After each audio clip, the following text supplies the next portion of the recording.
अगर आप शुक्रवार का व्रत करते हैं तो शुक्रवार की व्रत कथा अवश्य सुननी या पढ़नी चाहिए। ऐसा करने से माता की पूजा अर्चना संपूर्ण होती है। एक गांव में एक बुढ़िया रहती थी जिसके 7 बेटे थे। 6 बेटे कमाने वाले थे और एक बेटा निकम्मा था। बुढ़िया माँ 6 पुत्रों का जूठा 7वें पुत्र को देती। 7वां पुत्र एक दिन अपनी पत्नी से बोला, देखो मेरी माता का मुझ पर कितना प्रेम है। वह बोली, क्यों नहीं, सबका जूठा बचा हुआ तुमको खिलाती है। वह बोला, जब तक आंखों से न देखे मान नहीं सकता। पत्नी ने हंसकर कहा, देख लोगे तब तो मानोगे। कुछ दिन बाद एक बड़ा त्योहार आया। घर में 7 प्रकार के भोजन और चूरमा के लड्डू बने। वह पत्नी की बात को जांचने के लिए सिरदर्द का बहाना बनाकर पतला कपड़ा सिर पर ओढ़कर रसोई में जाकर सो गया और कपड़े में से सब देखता रहा। 6 भाई भोजन करने आए। उसने देखा माँ ने उनके लिए सुंदर सुंदर आसन बिछाए, 7 प्रकार की रसोई परोसी और आग्रह कर करके उन्हें भोजन कराती रही। वह देखता रहा। 6 भाई भोजन कर उठ गए तब माँ ने उनकी 5 थालियों में से लड्डुओं के टुकड़ों को उठाया और एक लड्डू बनाया। जूठन साफ कर माँ ने उसे पुकारा, उठ बेटा उठ, तेरे भाइयों ने भोजन कर लिया, तू भी उठकर भोजन कर ले। उसने कहा, माँ मुझे भोजन नहीं करना, मैं परदेस जा रहा हूँ। माता ने कहा, कल जाना हो तो आज ही जा। वह बोला, हाँ हाँ जा रहा हूँ। ये कहकर वह घर से निकल गया। चलते समय उसे पत्नी की याद आई। वह गौशाला में कंडे थाप रही थी। वहां जाकर वह बोला, मेरे पास तो कुछ नहीं है, यह अंगूठी है, सो ले लो और अपनी कोई निशानी मुझे दे दो। वह बोली, मेरे पास क्या है, ये गोबर भरा हाथ है। ये कहकर पत्नी ने उसकी पीठ पर गोबर के हाथ की थाप मार दी। वह चल दिया। चलते चलते दूर देश में पहुंचा। वहां एक साहूकार की दुकान थी। वहां जाकर बोला, सेठ जी मुझे नौकरी पर रख लो। साहूकार को नौकर की सख्त जरूरत थी। साहूकार ने कहा, काम देखकर तनख्वाह मिलेगी। उसने कहा, सेठ जी जैसा आप ठीक समझें। उसे साहूकार के यहाँ नौकरी मिल गई। वह वहाँ दिन रात काम करने लगा। कुछ दिन में दुकान का लेन देन, हिसाब किताब, ग्राहकों को माल बेचना, सारा काम करने लगा। साहूकार के 7-8 नौकर थे। वे सब चक्कर खाने लगे, लेकिन उसने अपनी लगन, परिश्रम और ईमानदारी से सभी को पीछे छोड़ दिया। उसे अपने किए का फल मिला। सेठ ने भी उसका काम देखा और 3 महीने में ही उसे मुनाफे में साझीदार बना लिया। परिश्रम करते करते 12 वर्ष में ही वह नगर का नामी सेठ बन गया और सेठ अपना सारा कारोबार उस पर छोड़कर बाहर चला गया। इधर उसकी पत्नी पर क्या बीती वह सुने। सास ससुर उसे दुख देने लगे। गृहस्थी का काम करवाकर उसे लकड़ी लेने जंगल में भेजते। इस बीच घर की रोटियों के आटे से जो भूसी निकलती, उसकी रोटी बनाकर रख दी जाती और फूटे नारियल की नरेली में पानी दिया जाता। इस तरह दिन बीतते रहे। एक दिन वो जब जंगल में लकड़ी लेने जा नहीं थी तब उसे रास्ते में बहुत सी स्त्रियां संतोषी माता का व्रत करती दिखाई दी। ये वहां खड़ी होकर पूछने लगी, बहनों ये तुम किस देवता का व्रत करती हो और इसके करने से क्या फल होता है? इस व्रत के करने की क्या विधि है? यदि तुम अपने इस व्रत का विधान मुझे समझाकर कहोगी तो मैं तुम्हारा बड़ा एहसान मानूंगी। उनमें से एक स्त्री बोली, सुनो, ये संतोषी माता का व्रत है। इसके करने से निर्धनता, दरिद्रता का नाश होता है, लक्ष्मी आती हैं, मन की चिंताएं दूर होती हैं, मन को प्रसन्नता और शांति मिलती है, निपुति को पुत्र मिलता है, प्रीतम बाहर गया हो तो वह शीघ्र लौट आता है, कुंवारी कन्या को मनपसंद वर मिलता है, चलता मुकदमा खत्म हो जाता है, कलह क्लेश की निवृत्ति हो, मुख शांति होती है, घर में धन जमा हो, धन जायदाद का लाभ होता है तथा और भी मन में जो कुछ कामना हो सब संतोषी माता की कृपा से पूरी हो जाती हैं। इसमें संदेह नहीं। वह पूछने लगी, यह व्रत कैसे किया जाता है, ये भी बताओ तो बड़ी कृपा होगी। वह स्त्री कहने लगी, बिना परेशानी, श्रद्धा और प्रेम से जितना भी वन सके प्रसाद लेना। 5.25 पैसे से 5.25 आने तथा इससे भी ज्यादा शक्ति और भक्ति के अनुसार गुड़ और चना लें। हर शुक्रवार को निराहार रहकर कथा कहना, सुनना। इसके बीच कम नहीं टूटे। लगातार नियम पालन के करना। सुनने वाला कोई न मिले तो घी का दीपक जलाकर उसके आगे जल के पात्र को रख कथा कहना, परंतु नियम न टूटे। जब तक कार्य सिद्ध न हो नियम पालन करना, और कार्य सिद्ध हो जाने पर व्रत का उद्यापन करना। 3 मास में माता पूरा फल प्रदान करती है। यदि किसी के ग्रह खोटे हैं भी तो माता 1 वर्ष में अवश्य उनको अनुकूल करती हैं। कार्य सिद्ध होने पर ही उद्यापन करना चाहिए, बीच में नहीं। उद्यापन में 2.5 सेर आटे का खाजा तथा इसी अनुसार खीर तथा चने का साग बनाना। 8 बच्चों को भोजन कराना। जहाँ तक मिले देवर, जेठ, भाई, बंधु, कुटुंब के लड़के लेना, न मिले तो रिश्तेदारों और पड़ोसियों के लड़के बुलाना। उन्हें भोजन करा, यथाशक्ति दक्षिणा दे, माता का नियम पूरा करना। ध्यान रखना उस दिन घर में कोई खटाई न खाए। ये सुन वो वहां से चल दी। रास्ते में लकड़ी के बोझ को बेच दिया और उन पैसों में गुड़ चना ले माता के व्रत की तैयारी कर आगे चली। रास्ते में संतोषी माता के मंदिर में जा माता के चरणों में लौटने लगी। विनती करने लगी, माँ, मैं दीन हूँ, निपट मूर्ख हूँ, व्रत के नियम कुछ जानती नहीं, मैं बहुत दुखी हूँ। हे माता, मेरा दुख दूर कर, मैं तेरी शरण में हूँ। माता को दया आई। एक शुक्रवार बीता कि दूसरे शुक्रवार को ही उसके पति का पत्र आया और तीसरे शुक्रवार को उसका भेजा हुआ पैसा आ पहुँचा। ये देखकर जेठानी मुंह सिकोड़ने लगी, इतने दिनों बाद इतना पैसा आया, इसमें क्या बड़ाई है। लड़के ताने देने लगे। काकी के पास अब पत्र आने लगे, रुपया आने लगा, अब तो काकी की खातिर बढ़ेगी, अब तो काकी बुलाने से भी नहीं बोलेगी। बेचारी सरलता से कहती, भैया पत्र आए, रुपया आए तो हम सबके लिए अच्छा है।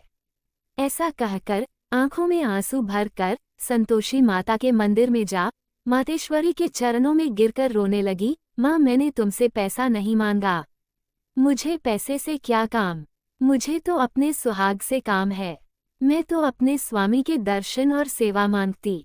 तब माता ने प्रसन्न होकर कहा, जा बेटी, तेरा स्वामी जल्दी ही आएगा।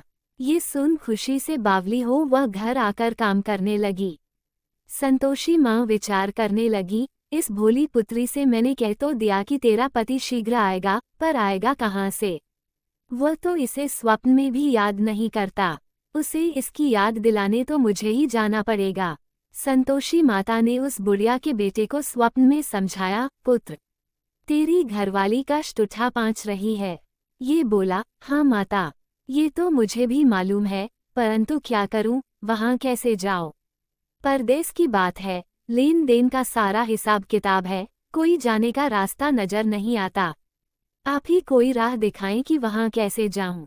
माँ कहने लगी, सवेरे नहा धोकर संतोषी माता का नाम ले, घी का दीपक जला दंडवत कर और दुकान पर जा बैठना।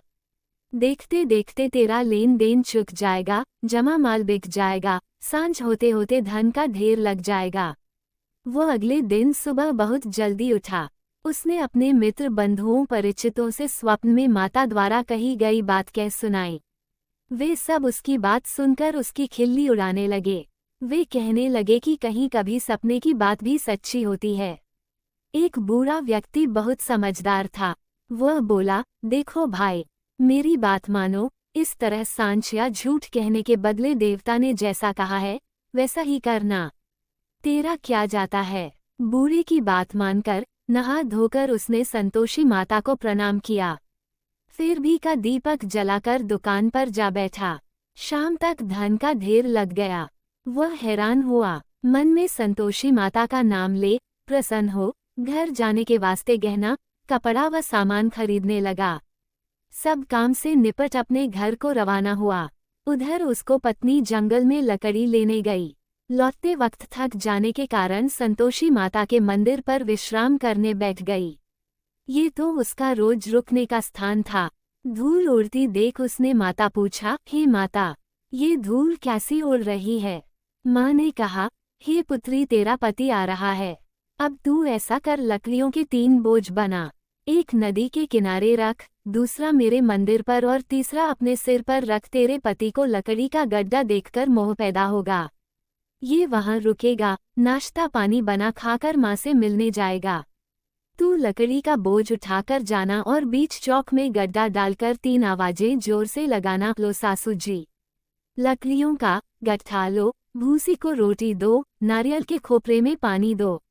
आज कौन मेहमान आया है? संतोषी माँ की बात सुनकर वह बहुत अच्छा माँ कहकर प्रसन्न मन से लकड़ियों के 3 बोझ बना लाई। एक नदी के तट पर, दूसरा माता के मंदिर पर रखा। इतने में ही मुसाफिर वहां आ पहुंचा।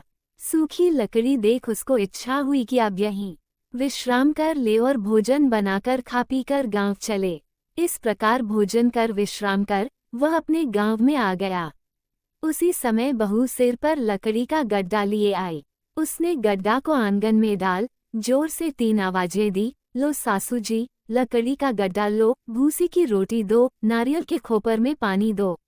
आज कौन मेहमान आया है? ये सुनकर सास ने अपने दिए हुए कष्टों को भुलाने के लिए कहा, बहू तू ऐसा क्यों कहती है? तेरा मालिक ही तो आया है। बैठ, मीठा भात खाकर कपड़े गहने पहन। पत्नी की आवाज सुनकर उसका स्वामी बाहर आया और उसके हाथ में पहनी अंगूठी देख व्याकुल हो गया। उसने माँ से पूछा, माँ ये कौन है? माँ बोली, बेट तेरी पत्नी है। आज 12 वर्ष हो गए हैं जब से तू गया है, तब से सारे गांव में जानवर की तरह भटकती फिरती है। कामकाज कुछ करती नहीं, 4 समय आकर खा जाती है। अब मुझे देखकर भूसी की रोटी और नारियल के खापरे में पानी मांगती है। वह बोला, माँ मैंने इसे भी देखा है और तुम्हें भी। मुझे दूसरे घर की चाबी दो, मैं उसमें रहूंगा। ठीक है बेटा, जैसी तेरी मर्जी कहकर माँ ने चाबी का गुच्छा बेटे के सामने रख दिया। उसने दूसरे घर को खोलकर सारा सामान जमाया। एक ही दिन में वहां राजा के महल जैसा ठाट बाट बन गया। अब क्या था, वह सुख भोगने लगी। अगला शुक्रवार उसने पति से कहा, मुझे संतोषी मात का उद्यापन करना है। पति बोला, बहुत अच्छा, खुशी से कर लो। वह उद्यापन की तैयारी करने लगी। जेठ के लड़कों को भोजन के लिए कहने गई, उन्होंने मंजूर किया। परंतु पीछे से जेठानी ने अपने बच्चों को सिखलाया, देखो रे, भोजन के समय सब लोग खटाई मांगना, जिससे उसका उद्यापन पूरा न हो।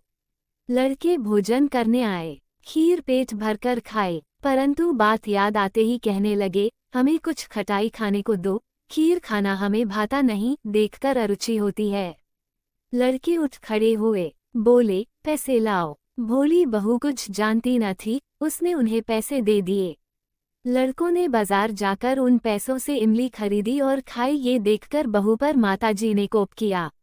राजा के दूत उसके पति को पकड़कर ले गए। अब सब मालूम हो जाएगा जब जेल की रोटी खाएगा।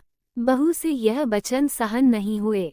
वह संतोषी माता के मंदिर में गई और कहने लगी, माता तुमने ये क्या किया? हंसाकर क्यों रुलाने लगी? माता बोली, पुत्री तूने मेरा व्रत भंग किया है, इतनी जल्दी सब बातें भुला दी। वह बोली, माता भूली तो नहीं हूँ, न कुछ अपराध किया है। मुझे तो लड़कों ने भूल डाल दिया, मुझे क्षमा करो माँ। माँ बोली, ऐसी भूल भी कहीं होती है। ये बोली, अब कोई भूल नहीं होगी। अब बताओ मेरे पति कैसे आएंगे? माँ बोली, पुत्री जा, तेरा पति तुझे रास्ते में ही आता मिलेगा। वह मंदिर से निकलकर बाहर आई तो रास्ते में उसे अपना पति आता हुआ मिला। उसने पूछा, कहाँ गए थे? वह बोला, इतना धन जो कमाया है उसका कर राजा ने मांगा था, वह भरने गया था। वह प्रसन्न होकर बोली, भला हुआ, अब घर चलो। फिर अगला शुक्रवार आया। वह बोली, मुझे माता का उद्यापन करना है। पति ने कहा, ठीक है, करो। वो फिर जेठ के लड़कों से भोजन को कहने गई। जेठानी ने लड़कों को सिखा दिया कि तुम पहले ही खटाई मांगना।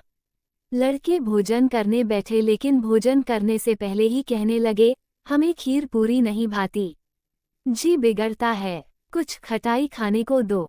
ये बोली, खटाई खाने को नहीं मिलेगी, खाना हो तो खाओ। उनके उठकर चले जाने पर उसने ब्राह्मणों के लड़के बुलाकर भोजन करवाया। दक्षिणा की जगह उन्हें एक एक फल दिया। इससे संतोषी माता प्रसन्न हो गई। माता की कृपा से 9 माह बाद उसको चंद्रमा के समान एक सुंदर पुत्र प्राप्त हुआ। पुत्र को लेकर वह प्रतिदिन संतोषी माता के मंदिर में जाने लगी। माँ ने सोचा कि यह रोज आती है, आज क्यों न मैं ही इसके घर चलूं, इसका आसरा देखूं तो सही। यह विचार कर माता ने भयानक रूप बनाया। गुड़ और चने से सना मुख, ऊपर से मुंड के समान होंठ, उस पर मक्खियां भिनभिना रही थीं। दहलीज में पैर रखते ही उसकी सास चिल्लाई, देखो रे, कोई चुड़ैल डाकिनी चली आ रही, लड़को इसे भगाओ, नहीं तो सबको खा जाएगी। बहू रोशनदान से देख रही थी। वही प्रसन्न हो उठी, आज मेरी माता मेरे घर आई हैं। ये कहकर दूध पीते बच्चे को गोद उतार दिया। इस पर उसको सास क्रोध में भरकर बोली, अरी रांड, इसे देखकर कैसी उतावली हुई है, जो बच्चे को पटक दिया। इतने में माँ के प्रताप से जहाँ देखो वहाँ लड़के ही लड़के नजर आने लगे। ये बोली, माँ जी, मैं जिनका व्रत करती हूँ ये वही संतोषी माता हैं। इतना कह उसने झट से घर के सारे किवाड़ खोल दिए। सबने माता के चरण पकड़ लिए और विनती कर कहने लगे, हे माता, हम मूर्ख हैं, अज्ञानी हैं, तुम्हारे व्रत की विधि हम नहीं जानते, तुम्हारा व्रत भंग कर हमने बड़ा अपराध किया है। हे माता, आप हमारे अपराधों को क्षमा करो। इस प्रकार बार बार कहने पर संतोषी मात प्रसन्न हुई।